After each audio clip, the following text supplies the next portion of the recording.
Kaya kay squad, kumuha lang ako ng Lipton. Itong Lipton ko kasi before ako matulog, iniinom ko talaga to. Tapos, paano ako matulog ito mamaya, Shokai Squad? Napakita ko sa inyo, Shokai Squad, ha? Paano ako matulog niyan, guys? Paano ako matulog? Tingnan mo yung isa. Nandun sa unanan ko. Nandun pa yung unan ko. Inunan na niya yung unan ko. Ang sarap pa ng tulog. Diba? Ang sarap pa ng tulog niya.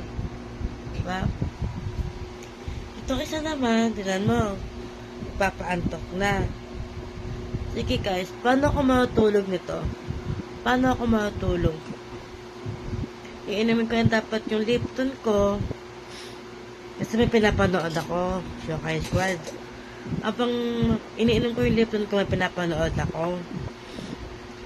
Yung lagi ko pinapanood every evening. Katapos lahat ng mga ginagawa ko. Yun na yun guys. Paano ako matulog nito? Diba? Ako lagi nagka-adjust sa kanila guys. No, yung isa, ang sarap ng tulog. Oh, ang sarap ng tulog ng isa. Yung isa, nagpapaantok. Oh, nagpapaantok.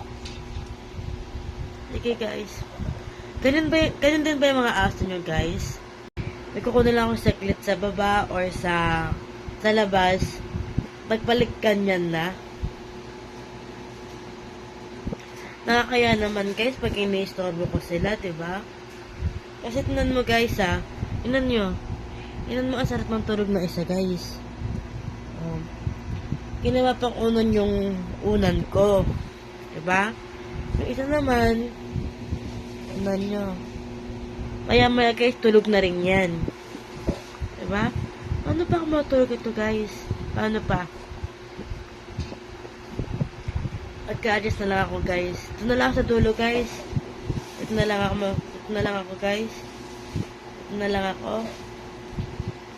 Pasok ko na lang yung unan ko. Diba guys? Ganyan talaga. Diba? Parang talaga pag poor baby ka.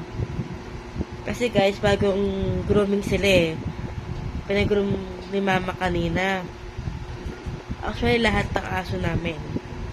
Pero guys, wag kayo mag-alala kasi ang dami nagkasabi niyan kung ano mga pangalan, kung ano yung aso namin. Ipa-vlog ko rin yan, Shokai Squad. Video na lang ha. Isa-isa lang po.